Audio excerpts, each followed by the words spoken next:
Hello! Right, first off, to address the elephant in the room. No, I'm not in my usual recording spot. That is because this blog is already late. I've got no babysitter this week. I've got a schedule that I do not know how to fit in, so I'm literally recording this in the evening after the major distraction is off to bed and fast asleep. So let's get on with it, because he might wake up any moment now. Right, for lack of any other inspiration for the next blog post, I've decided to do an overview of the peoples of Hestia. This may re-stomp ground already covered, but I'm running a little dry of ideas at the moment. Lots of deadlines, not a lot of time. The book is not much closer to being done, and my coffee pot is beginning to run low. So once again, huge shout out to my Patreons on Patreon. You really do help keep the lights on and the coffee flowing. I need coffee. Lots of coffee. So to start having a look at all the weird and wonderful collection of people who make up the races of Hestia. First, and by far the most numerous, would be the humans. Always in a hurry, always busy, always doing something. With humans there is always hurry and worry and scurry. Some of the longer lived races rather unkindly but somewhat accurately describe humans as swarming. Unfortunately, this is rather built into the instinctive structure of the human race. The reason there are so many different races on Hestia is because they were originally made, not evolved. The Begetters, an ancient, secretive race, created the first four races of Hestia: orcs as the heavy lifters, dwarfs as refiners and smiths, elves as the archivists, and the humans as a food source. Therefore, a rapidly increasing, self-supporting farm stock was sought after, and the human race was built accordingly.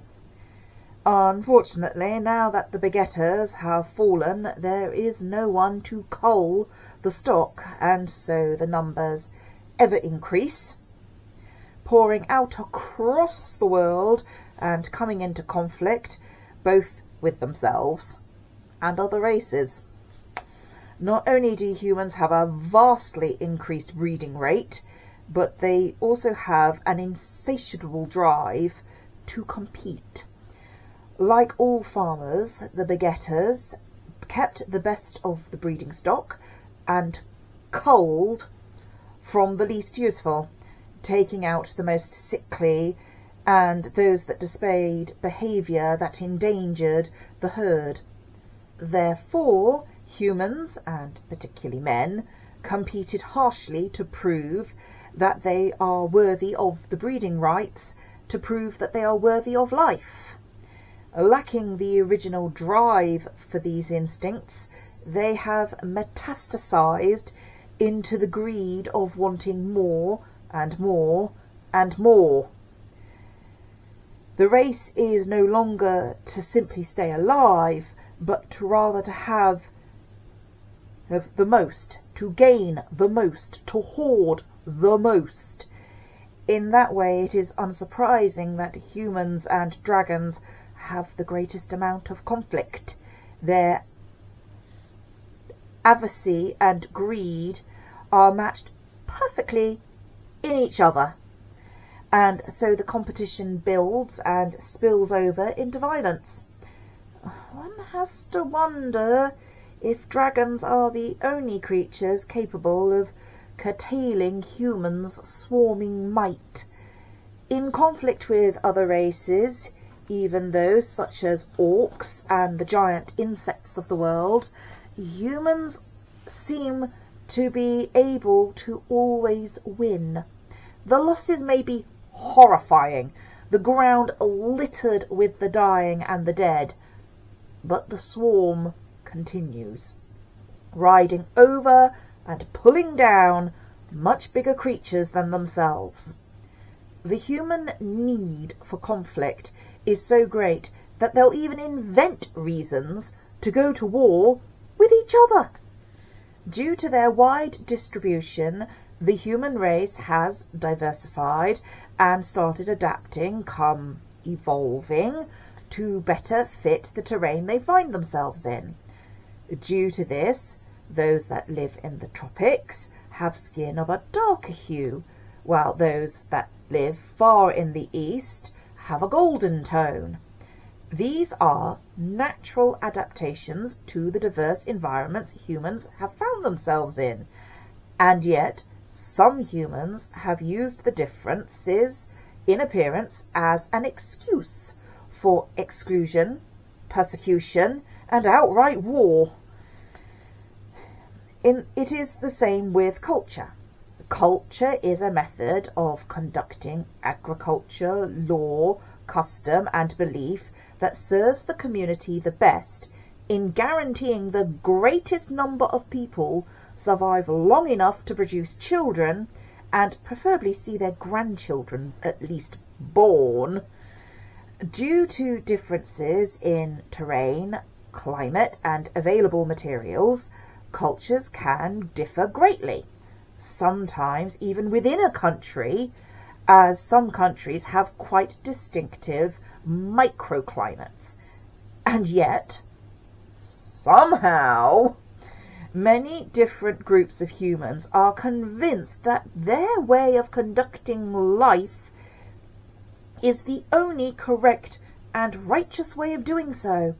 They will even go so far as to try and force their way of living onto others, by the sword if necessary, despite the fact that their own culture might be completely detrimental, even disastrous, in the new climate. There are a few human kingdoms that seem to be resistant to the affliction of always wanting more, but there does not seem to be a pattern as to what triggers this resistance, and sometimes the infection returns and the cycle of war begins to repeat again. As a species, humans are the jacks of all trades.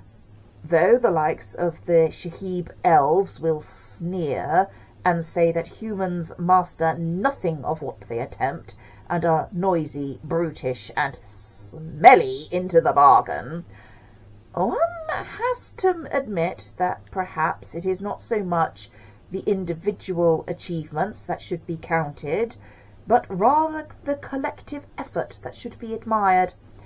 Humans do not have the time to master craft to the degrees that the dwarfs can, and neither do they have the natural aptitude for magic that the elves possess.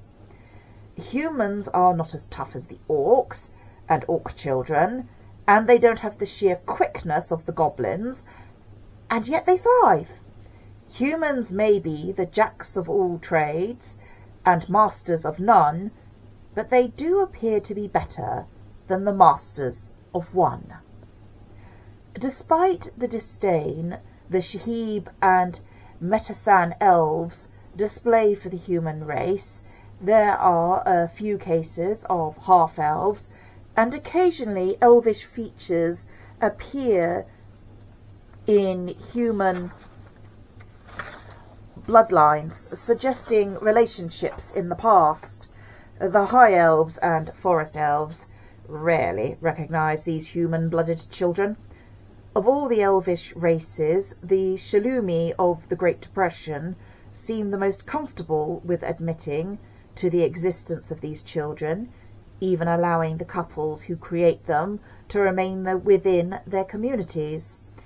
Granted, this may be because the Shalumi, having been pushed to the edge of existence, recognize the fact that they may not have a diverse enough bloodline stock to guarantee the continued health of their descendants. As mentioned in the Gods of Hestia, the Shalumi conduct their lives with one thought ever on the damage their decisions will inflict upon the 7th generation. Even so, human-blooded elves remain rare, and neither race is entirely comfortable with their existence. Elves have the massively extended lifespan compared to humans, and a natural flair for wizard magic that humans lack. This often makes them haughty at best and arrogant at worst. It is best to tread with care around elves, as their manners are complicated and their standards different to humans. If in doubt, it is best to remain still and silent. Despite this pride in their lore and culture, elves are not immune to their own internal schisms. Though rarely spilling over into the outright bloodshed that all too often marks human politics, elf power struggles can be a bitter, poisonous brew. They may not use anything lethal, but that is only because they consider it poor form to have to use the methods of a human. There are many levels of forgetting within the elvish courts. One slip at a party, an ill-timed glance, a word not perfectly pitched can result in the one at fault being frozen out of the social circles of the court. Gradually, the disappointment finds their influence decreased and decreased again, pushed further and further from influence, relegated to the positions of least influence, and therefore least likely to be allowed to make the match that they wish for. Probably due to their extreme longevity and almost mythical good health, elves, particularly the Shahib, have an innate distaste for illness and disability. They are willing to accept the scars of honourable combat, although even that is a risk, as it only takes a whisper of recklessness or cowardice or incompetence to turn honourable combat into a smear campaign that wrecks an elf's reputation and casts them into the cold palace of the outermost ring of the settlement. On occasion, the Shahib have practiced an even worse punishment for physical imperfection: exile. What is worse, this exile is often not declared, leaving the one who has been exiled to live in hope of returning to their home. Example: Viltanus Evervan was a younger son of a noble house in one of the glittering, pearlescent spires of the Shahib courts. As the second child of a union, his birthing saw to the ascent of his father's and grandfather's estates. As mentioned in the Hestia locator, children are rare and cherished among the Shahib, so a family who has multiple children will see their fortunes improve if those children are able to deport themselves to the standards expected. Viltanus Ivan was such child. He passed every test demanded by his education, and was as silent and reserved as elvish manners could wish, and yet there was a quality to him that made even his own parents uneasy about him. His gaze was too penetrating, his expression too still, and when he did speak, his carefully chosen words asked questions that the rest of the Shahib court was uncomfortable with answering. There was something pressurized about Viltanus. The difference between him and his elder brother was that his elder brother swam in the treacherous currents of the court with ease, enthusiasm even, whereas Viltanus was squeezing himself into the shape demanded of him. That squeezing did not, however, erase the parts of himself he was not showing. Rather, they were being compressed, like a yew bow being drawn until it describes a near-perfect semicircle. Viltinus carried a tension about him that the rest of the court could sense, but never name. Then came the illness. A decade after Viltinus had come of age, he had begun the long and complicated process of courting the daughter of a house aligned with his father's interests, and events were progressing well when he was suddenly struck down by a stunningly savage illness. True illness or poison, it was never truly determined which it was. What was evident was that Viltinus lay close to death for nearly a year, and was recuperating for nearly a decade.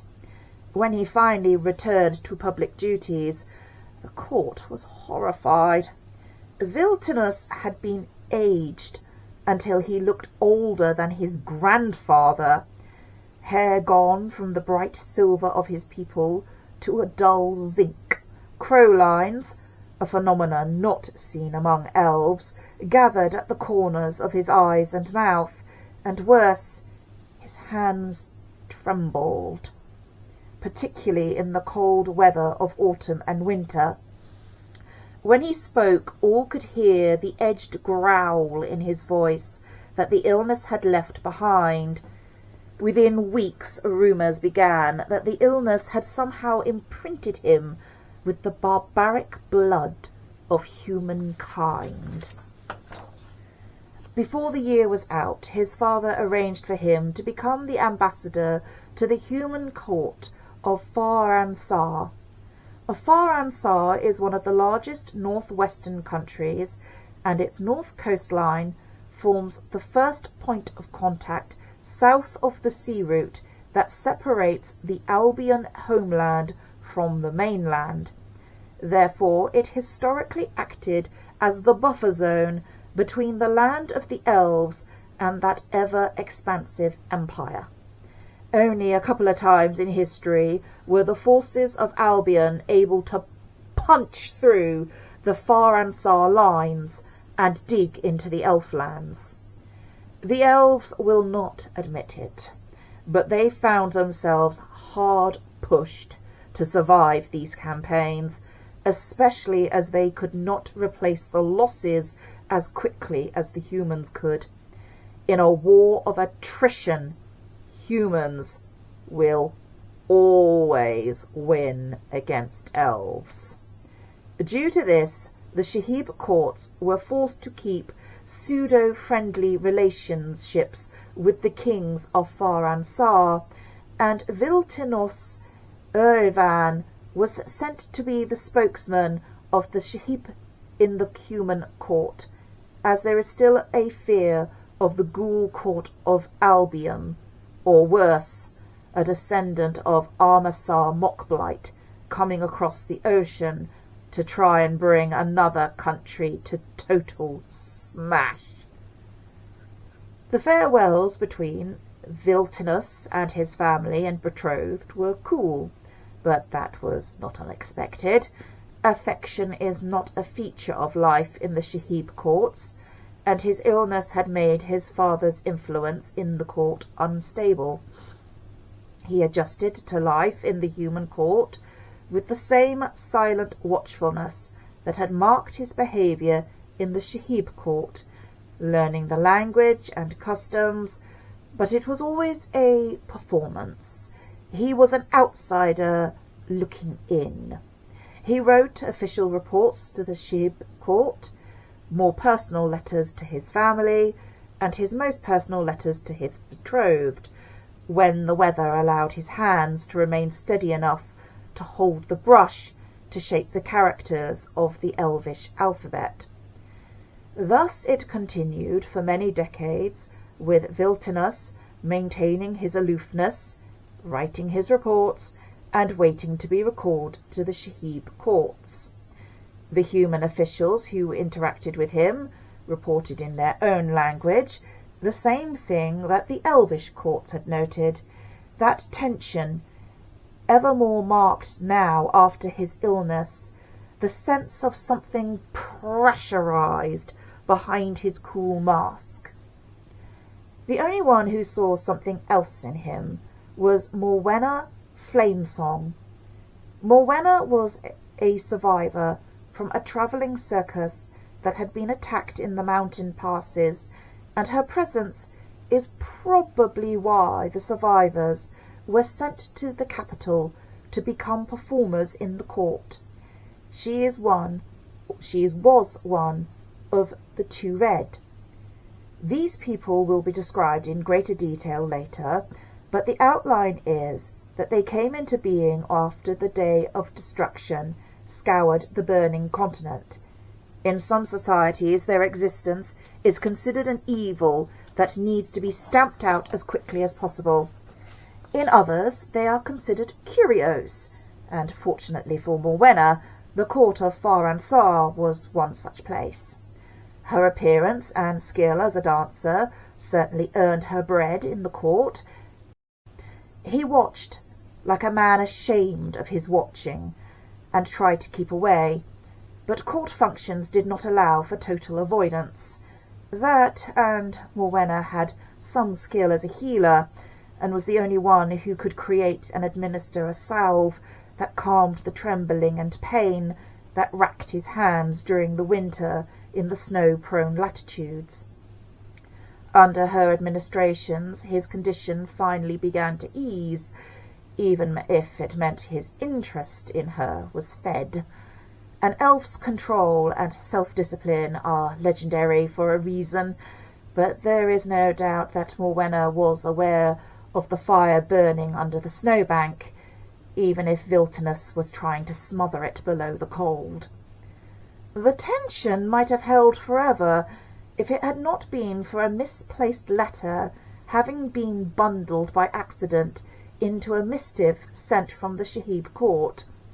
The letter had been sent from the lord that should have been Viltanus's father-in-law to his own father, and described the lord's satisfaction with the union between their two houses, and commiserated at length over the necessary steps Viltanus's father had been forced to employ to remove the previous barrier to this happy conclusion, and reassured him that he was not blamed for having to send the flawed result away to be contained within the human lands. The self-control and self-discipline of elves is legendary. Viltanus wrote several carefully worded letters to his father, his brother, and the elf maid he had considered his betrothed all this time, and included a gift of a silver and diamond necklace as fine as human smiths could make in the last one. What resulted was a visit from his cousin, who came to return the human dross and inform him that his sister-in-law no longer wished to correspond with him. 3 days later, Morwenna demanded entrance to his quarters because she would not allow him to wallow any further. That and his hands needed their treatment again.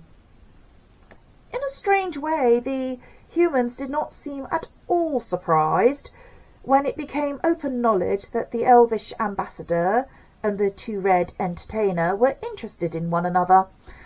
What surprised the human court was when Viltanus adopted human customs to announce their engagement, an engagement he did not report to his father or the Shahib court. His marriage to Morwenna finally seemed to loosen something Viltanus had been holding tight for centuries.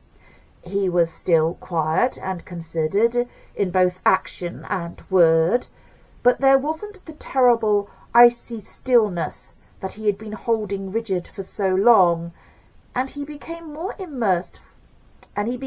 to immerse more fully in the society of Far-Ansar. studying law and theology in equal measure, although there was something beyond even that. What that something was remained unclear until his father arrived without an official announcement. Apparently, somehow, news of Viltinus's decisions had reached home. But if his father had expected him to accept his censor without question, then he was in for a rude surprise, as Viltinus and Morwenna faced him together, and the necklace Viltinus had once sent for his betrothed sparkled around Morwenna's neck. Viltinus was unrepentant and outright refused to return home without his wife at his side, and when his father made to physically chastise Morwenna, he let the elvish revenue and the human court see what he had been pressurizing for so many years. Viltinus had no need for the delicate, complicated gestures of elvish wizardry that his hands could no longer manage. A click of his fingers was enough to unleash the dark fire that flared and flowed round him like veils of heat, but scorched the very breath from his father's lungs. Viltinus was a sorcerer born, and a thumping powerful one at that. His threat to humble the grandest wizards in the Shahib court was not an idle one, but would have resulted in Viltinus outshining his father and grandfather in a way that would not only eclipse their influence, but also damage it. Elves do not like sorcerers, as they do not fit neatly into the power structures, intrigues, and categorization that rules the Shahib courts. Still gasping for breath, Viltinus's father mounted his horse and told Viltinus that he was no son of his sire, something that Viltinus already knew, thanks to that misplaced, hateful letter. Viltinus's father also told the human king that he expected the ambassador's quarters to be ready for the new ambassador, something that Viltinus wasn't worried about. The Shahib court would scheme and plot and manoeuvre for decades, if not a century, as no one would want the dishonour of having to send a member of their family to be the ambassador in the human court. He had time, and he intended to use it.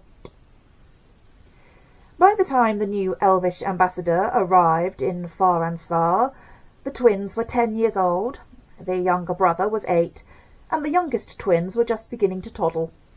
One has to wonder if the scheming and plotting of the Shahib courts has resulted in a bloodline bottleneck, as infertility is a mark of such a thing, whereas Viltinus and Morwenna seemed to have no trouble at all in having many children. It is also possible that elves, with their control and decorum, self-discipline and dedication to etiquette, simply cannot muster the fires of passion necessary to produce many children to their names. Seeing as Viltinus had started adding a flair of his very own to his wife's performances, there is no doubt that Viltinus had found a depth of passion few elves can touch. The new elvish ambassador also found his quarters ready, as Viltinus and his family were no longer living in the palace. Viltinus had completed his training and had moved his family to the law quarter of the city, beginning the career that would eventually see him named the Righteous Judge. Morwenna still entertained at the royal court, as well as founding a theatre company and permanent stage. What was unspoken was that Morwenna had a nose for corruption in high places, and had founded a network through the people who travel the most intimate places of the rich and powerful, and yet are the most invisible: the servants.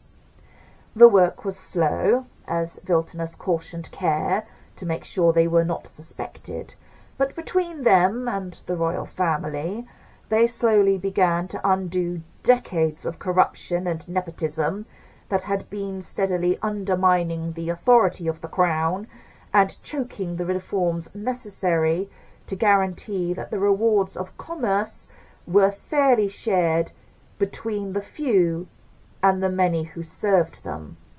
The righteous judge and his two-red wife are well loved by his adopted people.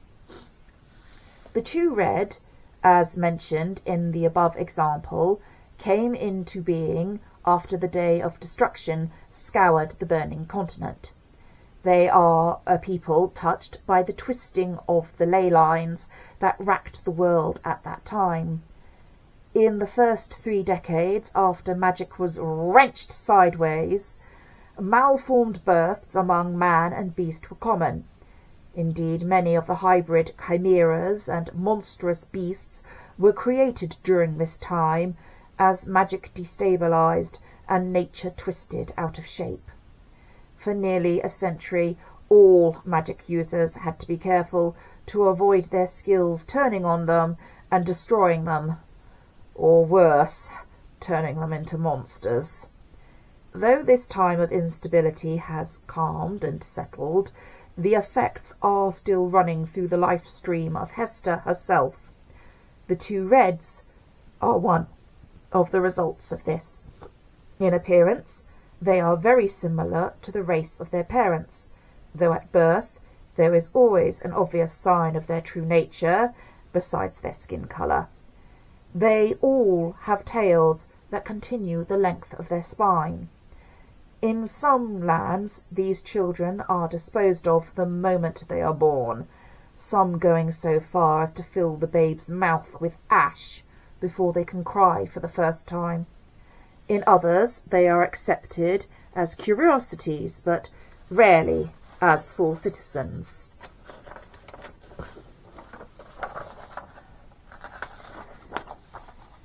Though there are similarities to their parents' race, there are also marked differences. Besides the aforementioned tails, some are born for a digigrade stance with their feet ending in hooves, either the solid hooves of horses or the bulk stompers of cattle. Some even have the delicate hooves of deer or the climbing grippers of goats. Of those that have normal toes, most have claws instead of nails, while some even have the foot structures of owls and eagles.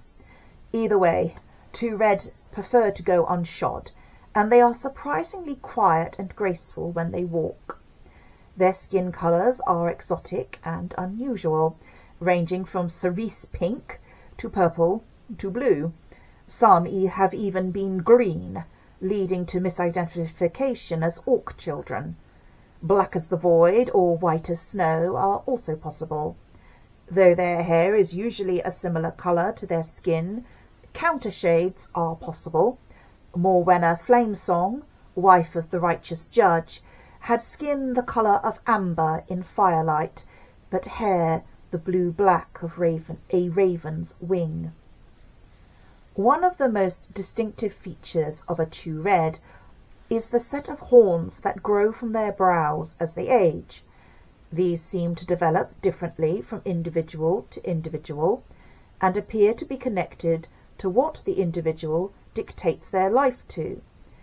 A two red who values strength above all, be that martial strength of arms or a civilian career that values strength, such as a woodcutter, will develop heavy, thick horns, usually joined in the middle like an oxen or ram's horns. They will often be ridged and curved or coiled in the manner of aforementioned beasts. You do not want to take a headbutt from one of these people. Their tails are usually thick with pointed ends, which are sometimes barbed. No matter your personal opinion of two red, it is better to treat these people with respect. They tend to hit like a runaway wagon. A two red who dedicates their life to nature and growing things, be that as a druid or a farmer or even as a healer, that uses nature rather than divine healing tend to develop horns akin to the antlers of a stag or the horns of an antelope. These are often decorated with flowers or vines, becoming little ecosystems in their own right. Others have pets that perch upon the antlers and help keep watch for them.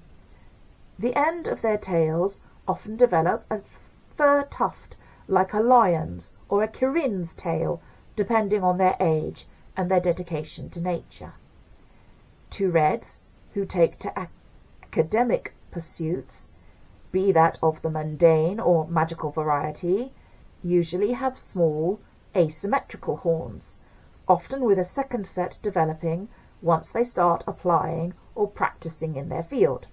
Think the historian who develops a second set of horns once she begins teaching in the field, mentoring younger students to discover the patterns of history so that they could try and stop the echoes of harm. Their tails are also forked, with one side being shorter than the other. Two reds dedicated to religious ideals, it can be problematic. While all clerical two reds have their horns grow in a wide arch, eventually joining in the middle to form a halo above their heads, while the end of their tails do the same, forming a loop, often adorned with rings, there is no outward sign of which god the two reds are following. Two reds are treated with both fascination and fear in equal measure, and many are mistreated. Many of those who join the clergy do so with the mindset of, they feared me for no reason, I will prove them wrong. A few turn to darker gods, their pain curdling into, they hated me for no damn good reason, I'll give them one. Sometimes you have to wonder if the latter isn't right. If a system demands the destruction of a child to preserve itself, then that system deserves to be burnt to the ground, does it not? Perhaps people should ask themselves more often why they have a problem with people who are different from themselves. Two reds who swim in the waters of society tend to have the thinnest, most delicate-looking horns. They are smooth and up-pointed. They can waver but never twist or curl. Their tails are thin and usually come to a delicate point, or are spread and flattened in a fan shape that is sometimes made of feathers. These are performers, singers, dancers, and acrobats. They can also be merchants, courtiers, and spy masters. Any profession that requires people skills in abundance is the job for this kind of two red, and they thrive in it. There are also combinations of these types. Morwenna's horns were delicate ripples of ebony, polished to white at the tips, and branching near the base to give the appearance of a more ornate pair of giant muntjac deer antlers. Though humans seem to produce the most two reds, probably due to their rapid breeding rate, they have appeared in other races as well, though the elves are not admitting to whether or not there have ever been any born among them.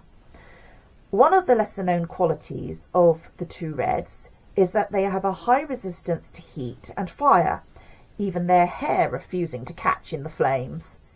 Due to this, one of the races where they have appeared and have been accepted openly are the dwarfs. Though the number of two red dwarfs are low, they have more than earned their place among their dwarven kin.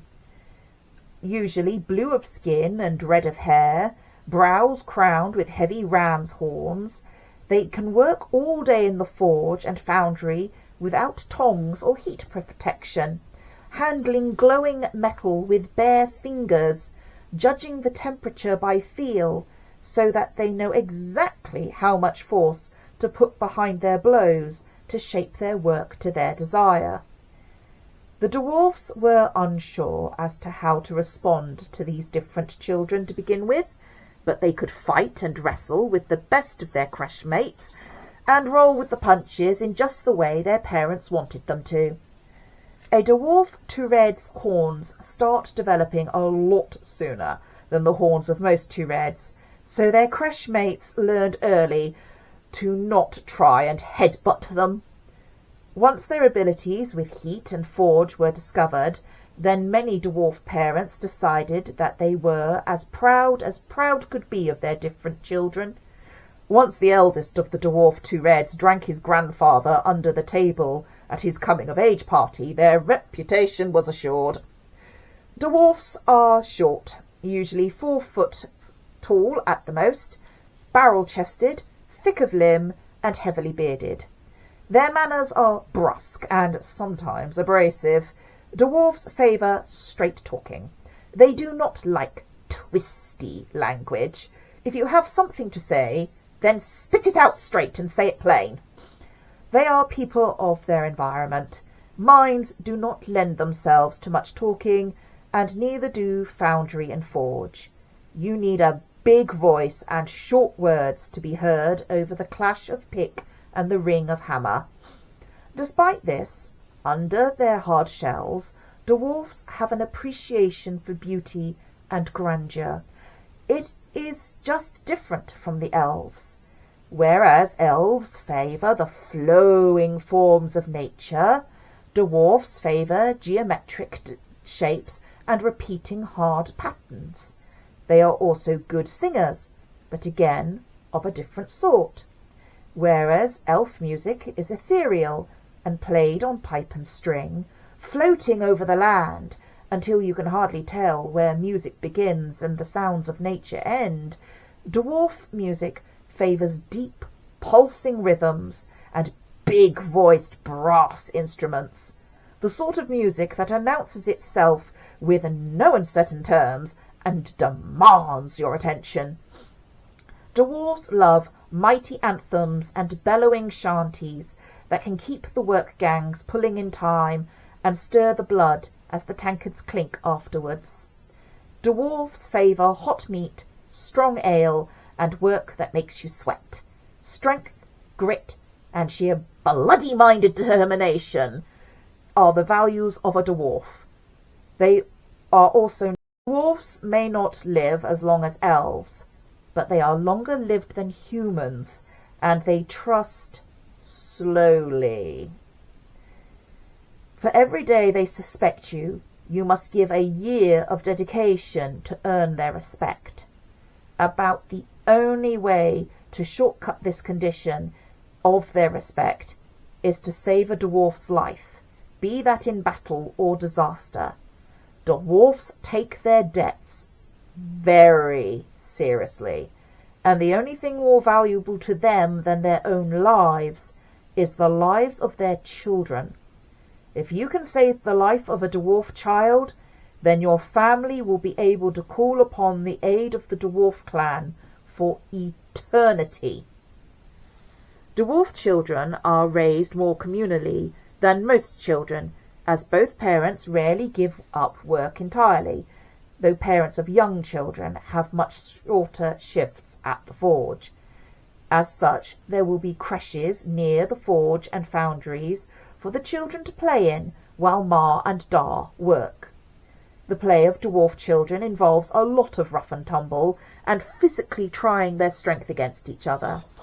As mentioned when discussing Tured dwarfs, headbutting is not uncommon. As the children grow and develop fine coordination, they are introduced to weights and push logs, and then miniature versions of their parents' tools and soft rocks on which to practice. Mostly rock breaking to begin with, but most start to develop an interest in shaping the rock as they grow and refine their skills. Once they reach 60 years old, they start their apprenticeship in the mines. The work is hard and long, and exactly the sort of thing dwarfs thrive on. Some stay in the mines and work their way up to being shift leaders and overseers, while others become surveyors and safety managers, studying the rocks to find the pockets of riches the dwarfs seek, and to make sure that the ceiling isn't going to cave in on their heads as they work. The fear of dwarfs is to be trapped on the wrong side of a rockfall, with air and water, but no exit. The idea of starving to death slowly in the dark is the fear that is written into the bones of every dwarf. It is why most dwarf shafts and galleries are sunk in pairs through the rock, usually with cross tunnels between them to provide emergency exits in case of disaster. It also means that if a cave-in does block access to the exits, then the rescue teams have a more accurate calculation of which direction to dig in to break through to those trapped. Other young dwarfs go on into the rock workers at the 120 years old, the architects and artists of the dwarf people. Their style is usually sturdy and geometric to the eyes of those used to more natural patterns and flowing forms, but again, this is partly due to their environment. Dwarf statues are often carved from the support pillars of the caverns, and therefore have to fulfill their primary purpose first and foremost, holding up the ceiling. Other dwarfs, after coming of age at 120 years, go on into the foundries, pursuing their career in the refining and shaping of metals. Though some elves practice metallurgy, it is a career looked down upon by many of them for the heat and sweat and the indignity of the muck that comes with it. Dwarfs are the metal workers beyond compare. Some dwarfs also work in leather to produce the protective clothing needed for the metal workers and to also line the armour they produce. Dwarf armies march with heavy tread, every warrior clad in plate armour, over ringmail, over boiled leather. A human would buckle under the weight unless they had trained from infancy to stand with all that metal riding on them, especially with the weight of the war hammers dwarves wield into the bargain. Each and every dwarf on the warpath is a reinforced fortress, and when they lock into a battle line, enemy warriors break upon them like waves crashing onto a shore. They have no cavalry, because what would horses eat underground? What they have is the sort of determination that grinds down mountains. Dwarfs on the march are a glacier, gouging away at the landscape until it is shaped how the glacier is comfortable with. It is best not to start wars with dwarfs. If nothing else, they do not suffer from the infertility issues of the elves, with many dwarf couples having at least one child every decade. So, though not quite as fast as humans, dwarfs are on a more equal footing if it comes to a war of attrition. The ones who are most often at war with the dwarfs are the orcs. Originally made to be the bulk lifters and carriers of the world, the orcs discovered a knack for surviving in the wild and savage places after the begetters fell. Orcs were not made to have much between their ears, and as such their lives are ruled by main strength and instinctive power structures. Orcs live more in packs than communities, bound together by family ties and respect for the largest and strongest. You cannot gain an orc's respect by talking. You will only gain it by being able to thump harder and stronger than he or she can. Orc weapons and armours tend to be made from the pieces of other races' equipment that orcs have repurposed to their needs. Their diet is omnivorous and usually raw, though some packs have rudimentary fire use skills. Their camps are messy, but in many ways orcs leave very little damage behind them when they are travelling on the wild lands, as they take only what they can carry. Nature grows over torn underbrush and fire pits fairly rapidly.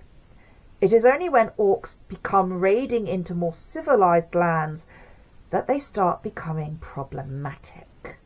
They seem to find buildings and cultivated fields an affront, and will do their best to tear them up and smash them down. Perhaps it is a racial memory of being enslaved by cleverer, more civilized beings that drives their destructive tendencies. Due to this need to destroy the efforts of more civilized peoples, most kingdoms have at least militia squads patrolling the borderlands, while those that are close to wildlands tend to have standing armies of professional soldiers standing ready to defend the settlements and farms that feed the nation. Orcs are large, standing head and shoulders above the average human, and twice as broad across the shoulders. Their eyes are small and adapted for low light vision. Their mouths are broad and adorned with a pair of upward pointing thick tusks at the corners, rather like those of a wild boar. Their broad noses possess an excellent sense of smell, and their hearing is surprisingly good. Their frames bulge with muscle, and their hands are large with thick, knobbly knuckles. Their language is basic, mostly guttural animal sounds, but they understand more of the languages of other races than one would suppose, and one would be a fool to underestimate their natural cunning. Though they often blindly run towards a challenge, there are packs that will use the ambush tactics of wolves to weigh the odds in their favours. It has been many centuries since a serious orc incursion has taken place. It seems that they were severely affected by the Day of Destruction and the 3 decades of instability that followed, as well as the ever increase of human-held lands. The more humans assert their dominance on the world, the less room there is for the likes of the orcs, even their rapid reproduction failing to keep up with the losses of the wars they fight with men and dwarfs. The salvation of the orcs might come from a most unlikely place. Centuries ago, before the Albion Empire was destroyed, a lich whose name has been lost to time decided to attempt magically combining the strains of both human and orc. As far as scholars can deduce, he wished to create a people as strong, resilient, and disposable as the orcs, whilst being as controllable as humans. The orc children are still larger than humans on average, thick with muscle and prohibitively strong. They are tough, hardy, thriving in mountains and cold climates where their size and bulk help insulate them against the cold and the hazards that come with such terrain. Their eyes are more in proportion with the rest of their faces, but they still have the boar tusks of their orc ancestors. They tend to be a brighter green colour than their orc ancestors, and this seems to be a mark of health among them. The orc children tend to have an appreciation for sunlight, and some tribes have developed sun-worshipping tendencies, particularly in the early spring.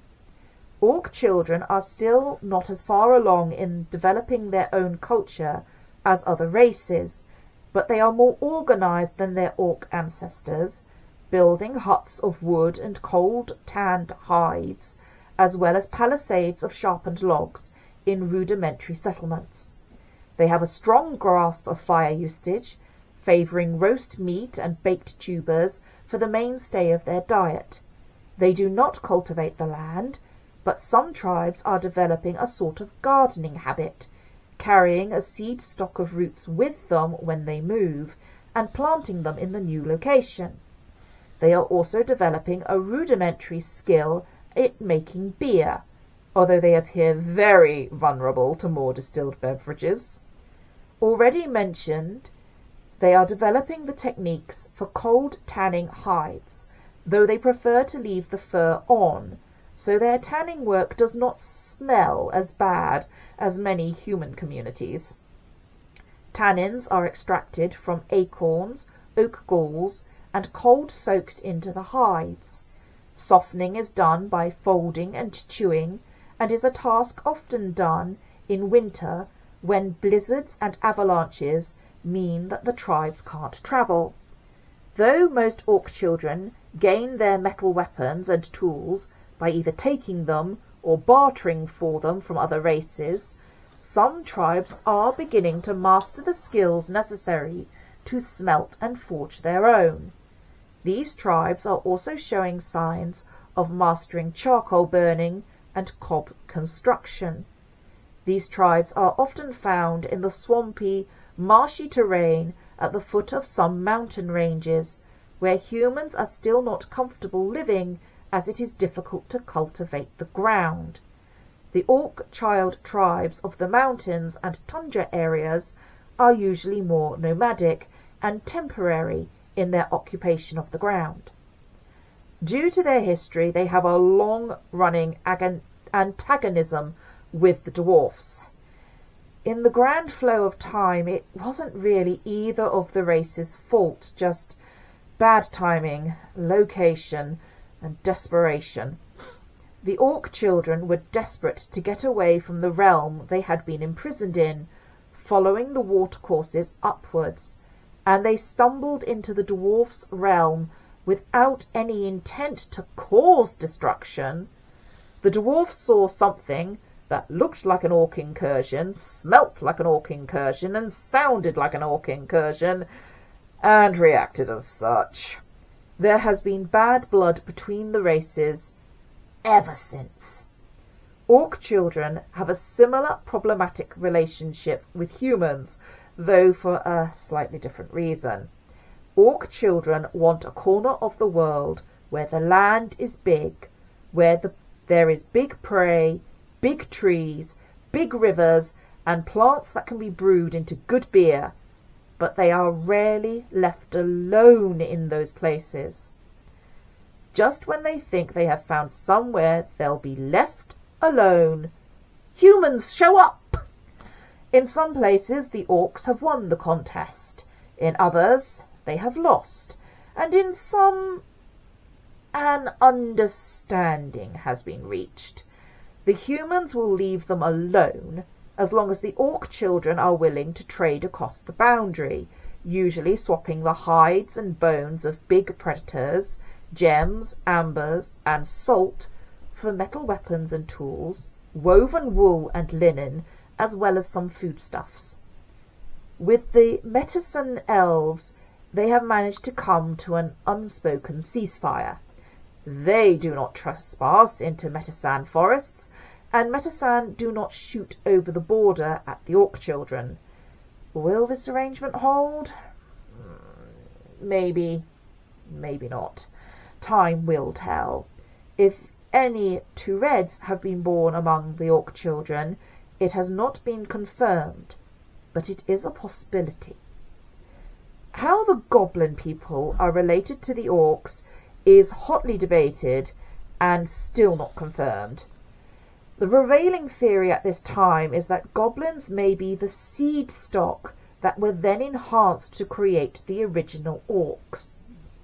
The goblins who remain are a diminutive race, 2.5 foot tall at the most, green of skin, sharp of teeth, large of ear and eye. Their features are sharp, and their fingers are covered in glue. At least they must be, as just about everything they touch sticks to them. Goblins tend to have nattering, grating voices, speaking in squeaks and squeals. They are a most unfortunate people. They have a bad reputation and live down to it because they are refused any chance to rise above it. If they manage to remain hidden for long enough, they construct burrows in hillsides, usually hidden in briar patches and bramble thickets. Goblins are a people clinging on to the very edge of existence, scrounging off the scraps and rubbish of other, bigger people. Their lives are ruled by the dreadful algebra of necessity, and they know they have no security. Every day could be the one when the spades come for the children. Every day the dogs could be set on the old ones. Every day could be the last breath they breathe. In some countries, goblin baiting is considered an acceptable sport. This usually involves throwing an adult goblin into a pit with a pack of dogs to see how long they last.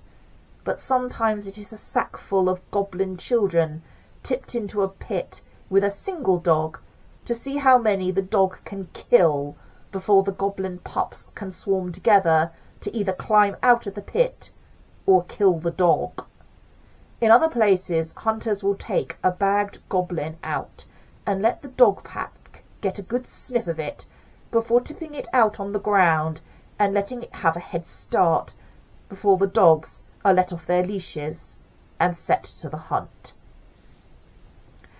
With the way the weight of the world is stacked against them, goblins have come up with a naming convention all their own. Goblins are not named by their parents, nor do they choose their own.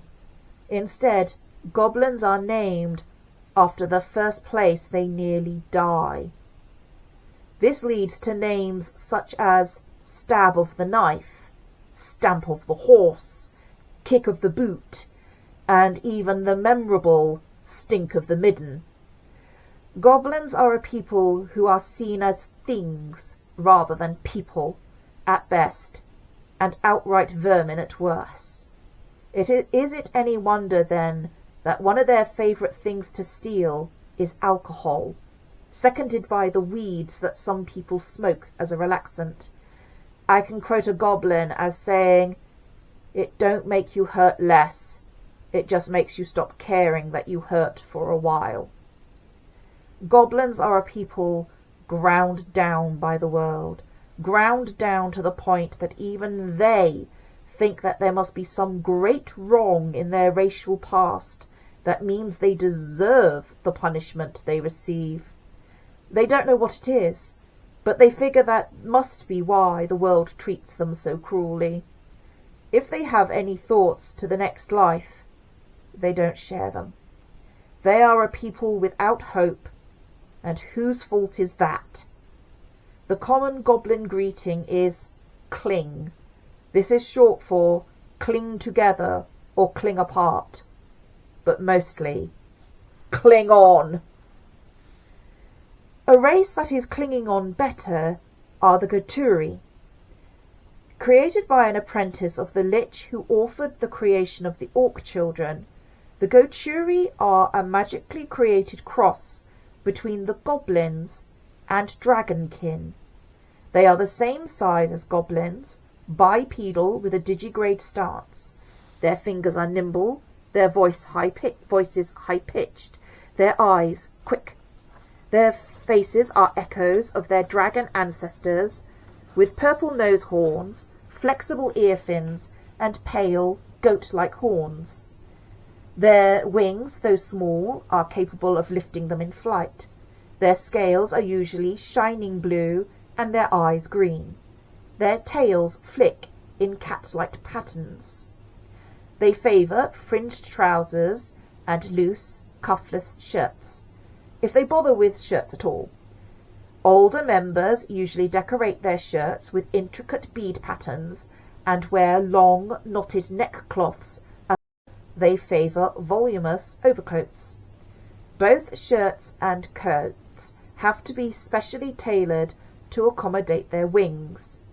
Goturi respect age and experience, even in other races. They organise themselves around councils of elders. Below the elders are the extended family. Below the extended family is the immediate family, and then finally the individual. Individuals are expected to discover their talents and then use them to serve the community. To the Goturi, everyone is a cog that turns in the great machine that is community. They value privacy and personal space very little, exercising the ability to go into an alone place inside their minds to satisfy the need for alone time while their hands are still busy with their tasks. The Gochuri, due to their diminutive size, could have ended up in the same position as their goblin ancestors if it was not for one thing: their skill with a bow. All Gochuri carry a short bow and a quiver of arrows. Their arrows are either stone or metal tipped and well fletched, and their accuracy is legendary. Some Gochuri travelling bands earn their way by rat hunting, and I say rat hunting, not catching, as Gochuri can skewer a rat at 50 paces with an arrow. They have been known to drop flying starlings and even take large beetles out of the air. They have also mastered a method of rapid fire with the bow by holding 3 arrows ready to notch and another 3 in the fist that holds the bow. In short, Gochuri punch well above their weight on the battlefield, able to inflict casualties much above their number among infantry, and able to put an arrow through the visor slit of a mounted knight. They are also extremely agile and have been known to shoot the knight off his charging horse, jump, catch the now slack reins, swing up onto the horse's back, and continue firing whilst standing on the saddle. Some Gochuri earn coins by putting on shows of agility and shooting ability.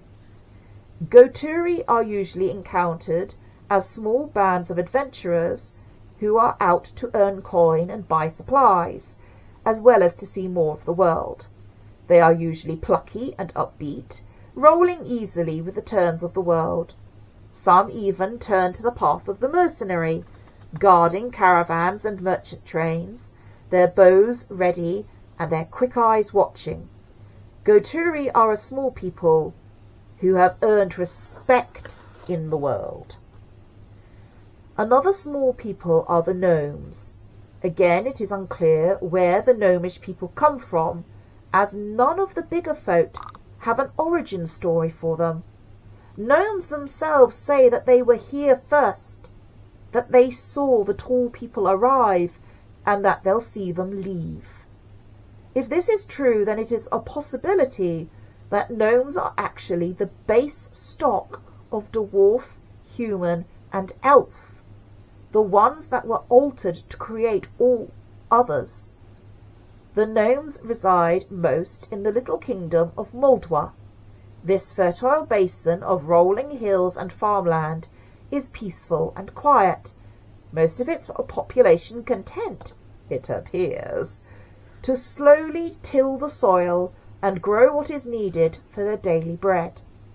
However, Moldwa is a bureaucracy that has kept itself sleek and moving because their country's survival depends upon it.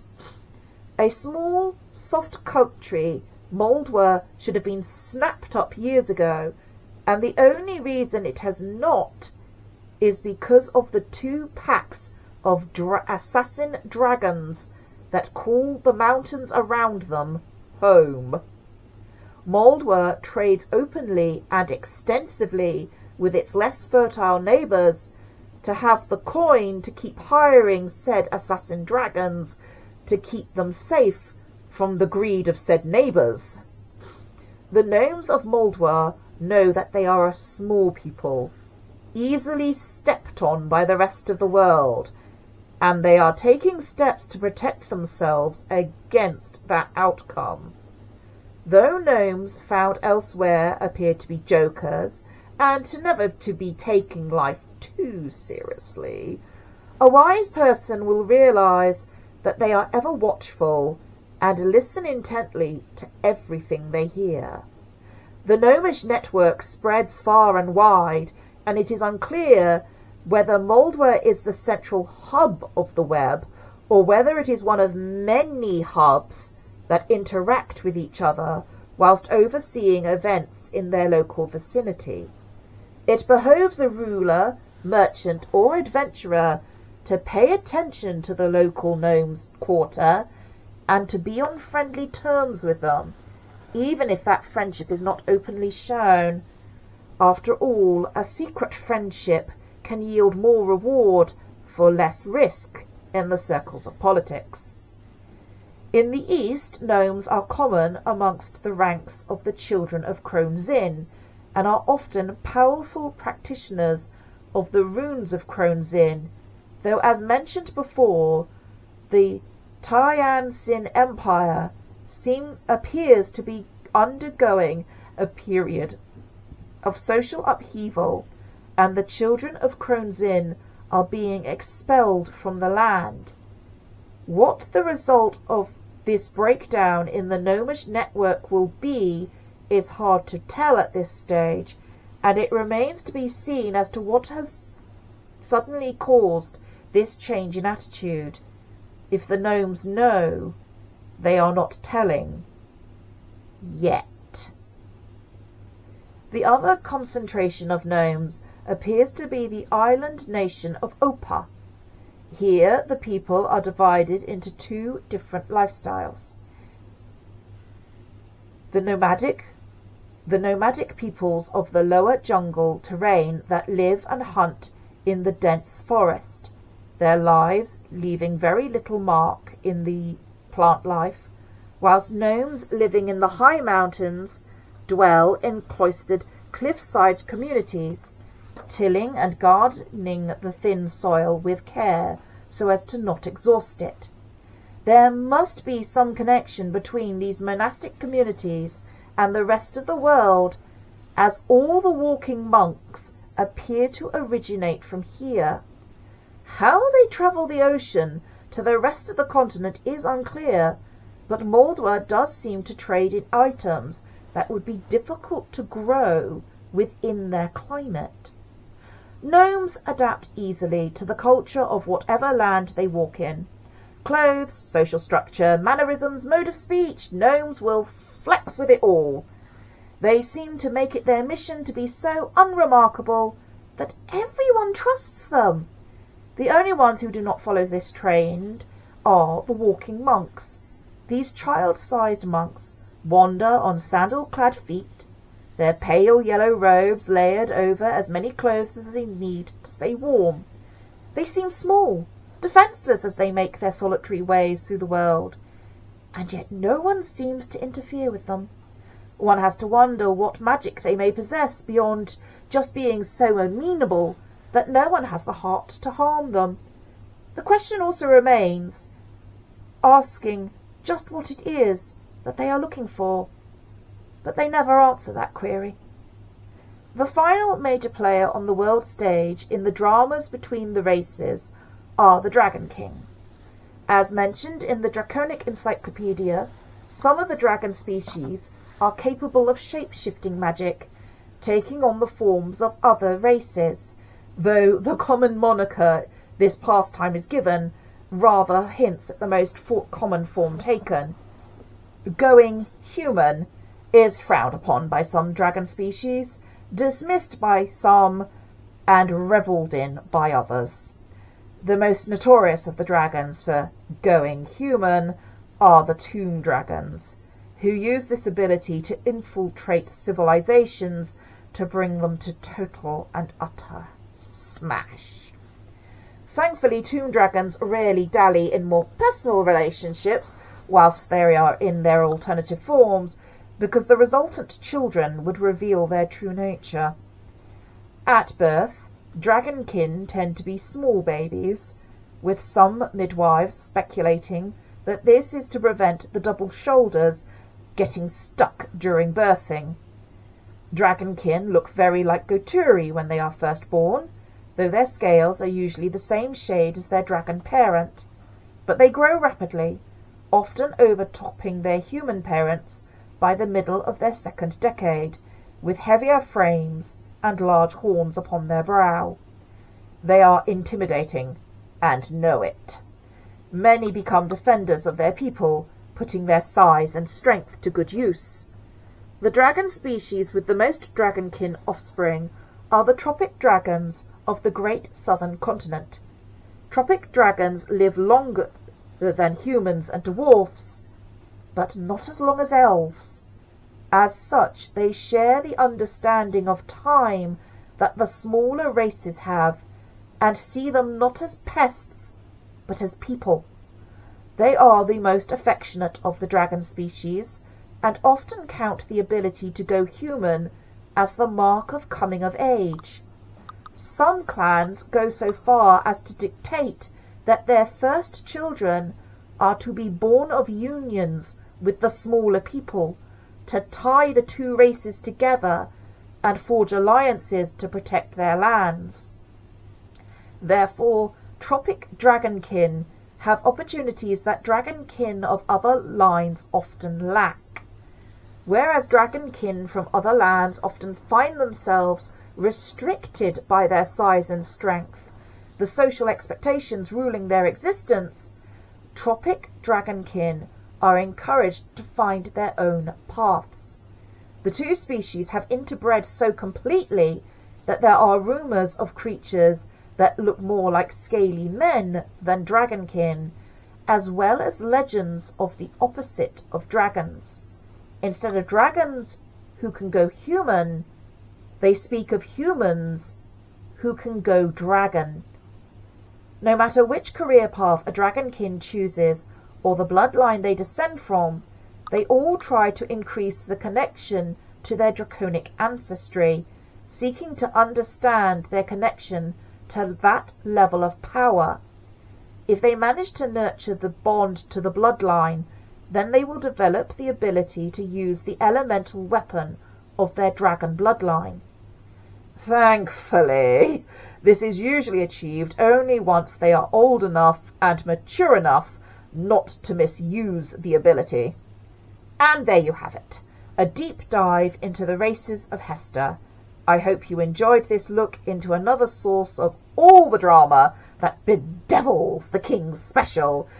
And now I need to get back to the proofreading the book. Be safe, my lovely darlings, and be kind.